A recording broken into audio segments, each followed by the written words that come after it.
if that makes sense. I think that luckily I've been a part of so many like grassroots communities where artists and organizers really try our best to get arts into education, into the community, and artists are the organizers sort of fighting for themselves in a way as well. So I think it'll just always kind of be a battle, and no matter where you go, there's some form of support, depending on how well you're doing your own job, if that makes sense. Gotcha. And one of the things we've talked about on this show in the past, and I was just curious, and actually I'd like to hear from both you and Lamarad, is how we're doing in terms of supporting the arts on an educational standpoint. Because one of the things that we had on the show before, even in conversations with Desan, Reese Palmer, and others, is this feeling that the world in general is starting to push back on supporting the arts and not necessarily giving it the kind of support that they used to, like pulling back from the arts program in public schools and not doing as much as they used to. And I would argue the same thing even with philosophy and religious thoughts and things of that nature, because I was fortunate enough to have a Jesuit education, having gone to Marquette, which meant that, as I jokingly tell people, I actually had two minors, because I had the poli-sci minor, which was my minor to go with my journalism degree. But at Marquette, you were required to have, I think it was 21 hours of what amounted to theology and philosophy mixed. So if you know anything about minors, 21 hours is pretty much a minor. So I think it was like, I want to say it might have been 12 hours of theology and 9 hours of philosophy, or it might have been the flip of that. But either way, it added up to 21 hours where you had to think about these critical thinking kind of things, and that was just kind of the aspect of the way the Jesuits do their education. So I was just wondering, both of you, how you think we're doing as a Western society in terms of our education and in terms of using the arts and just doing critical thinking kind of thought in the school system, whether that's religion or whatever. Because I know there's a whole conversation about separation of religion and politics, and sometimes that means separation of religion in school. But some of the things that you need to know philosophically, you probably can get in school. I was just wondering what some of your thoughts were, both of you. I guess. Oh, sorry. Go ahead, Lamarad, and then I'll bring in G. Mm-hmm. Oh, okay. I mean, I grew up coming up through school, from elementary school to college in the arts. So I was in music, I was in theater, I was writing, in the theater setting, and like I don't know how I would have ever experienced the kind of life I'm experiencing now without that training, and without the access to that, within the school system.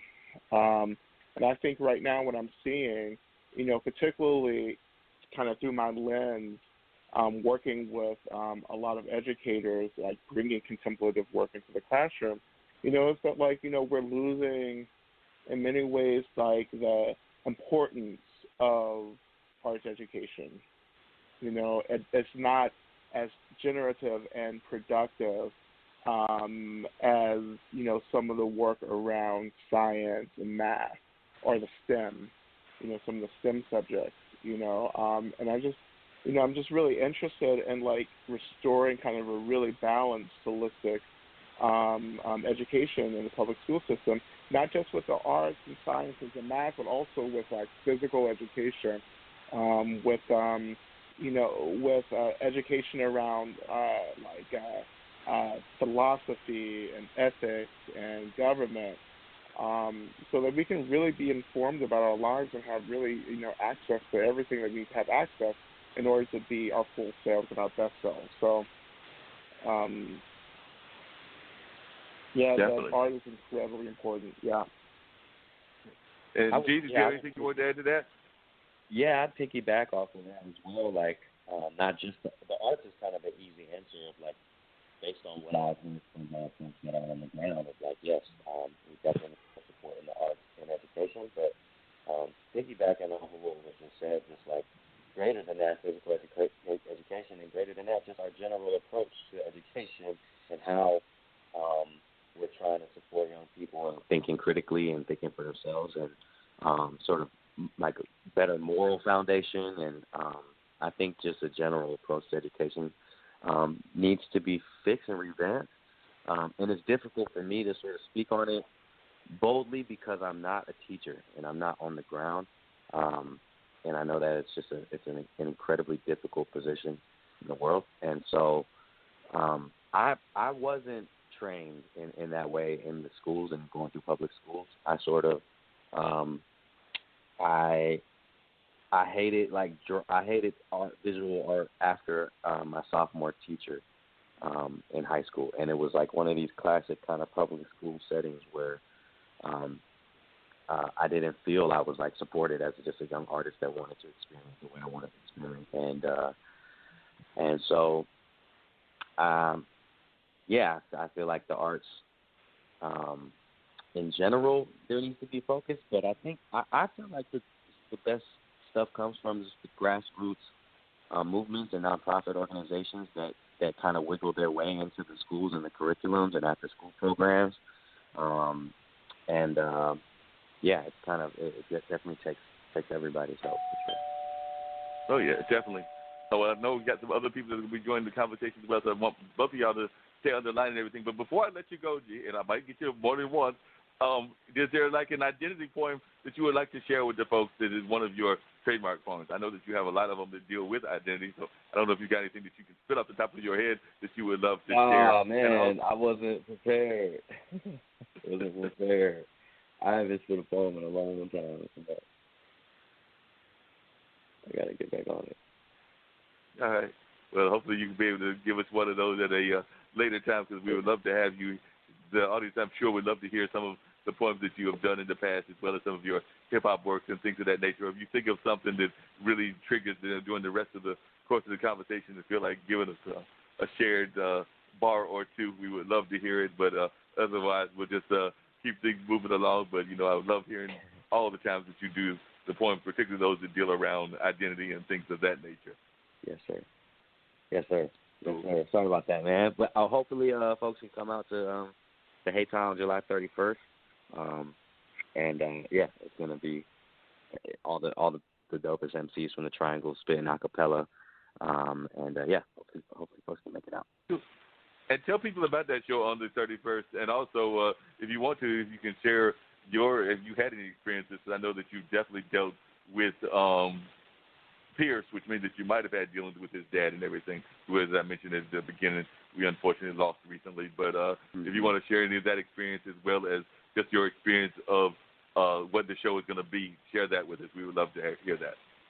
Yeah, so because I grew up kind of spitting at the Hayti, I wanted to have an evening where we invite all the dopest MCs in the area and hip-hop artists to come perform a cappella. It's a bill of about 25 artists, everybody doing a couple minutes a cappella, and just I wanted to provide a space where MCs could feel the energy of like a poetry event and a spoken word event, where you feel like your word and your craft and your presence is really felt and really heard and really respected. And so we'll be donating 20% of proceeds back to the Hayti.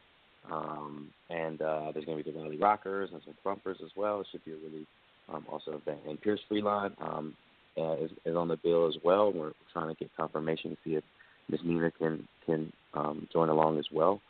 A lot of respect for the Freeline family. I never actually had a chance to meet Mr. Phil, but over here on the West Coast, man, I can definitely feel all of Durham mourning for the Freeline family. So my regards to the family, and hopefully it'll be a night to remember.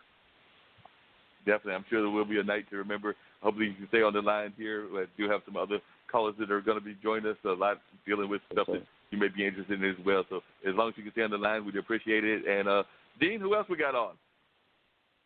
Right now we have Nicole standing by, and she will be in just Are you enjoying the smoothest conversation in podcasting?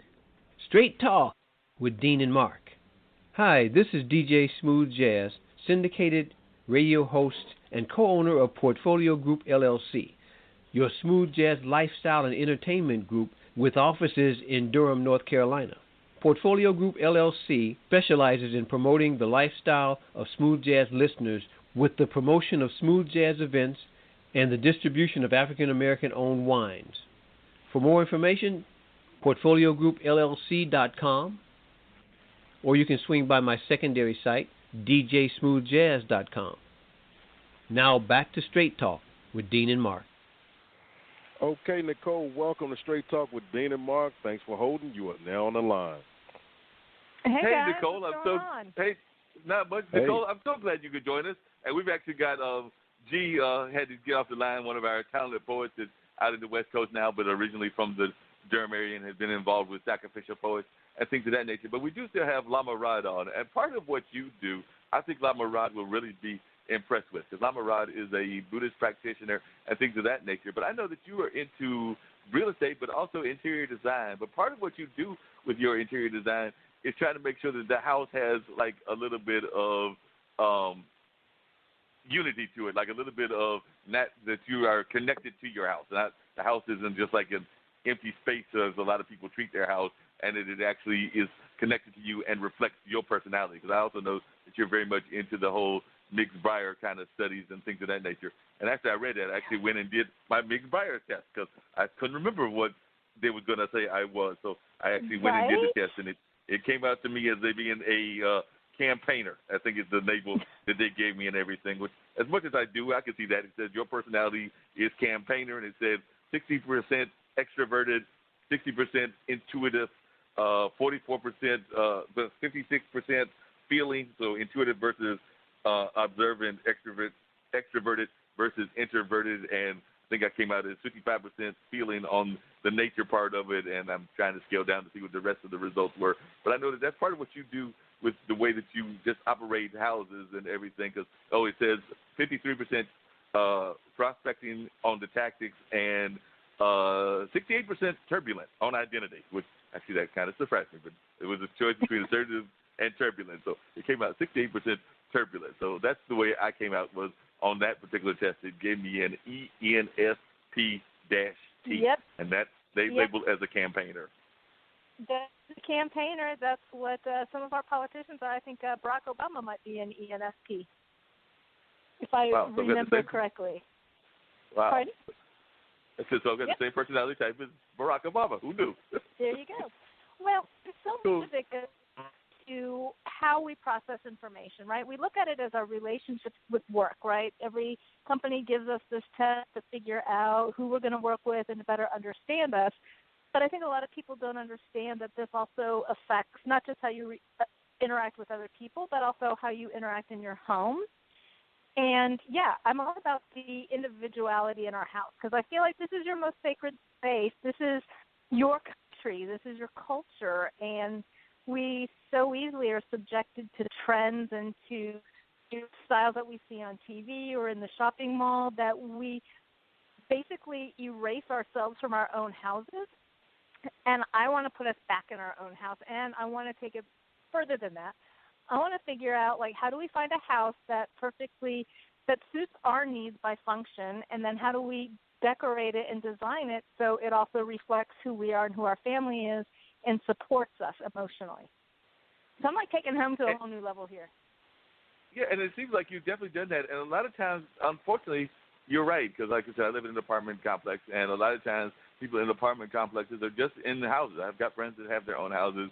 You go into the house, and they may have an item here or an item there that you see that item, and you're like, okay, that kind of reflects their personality. Like, I know I've got a lot of books, and I am a reader, so they may see that and think that reflects my personality, and it's probably got way too much clutter, and I do sometimes get clutter-minded, so that's probably a reflection of my personality as well. But how do you shape this in terms of, like, reaching people and helping them understand that they need to have more of their own identity in their house?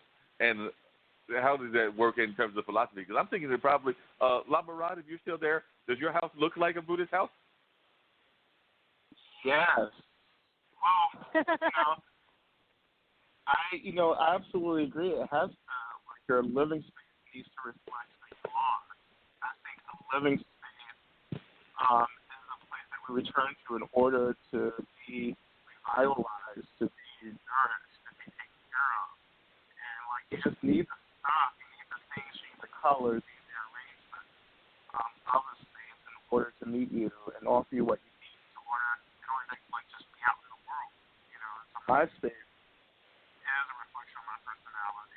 I have pictures, like religious pictures, that just I biography, Altars. I love Altars.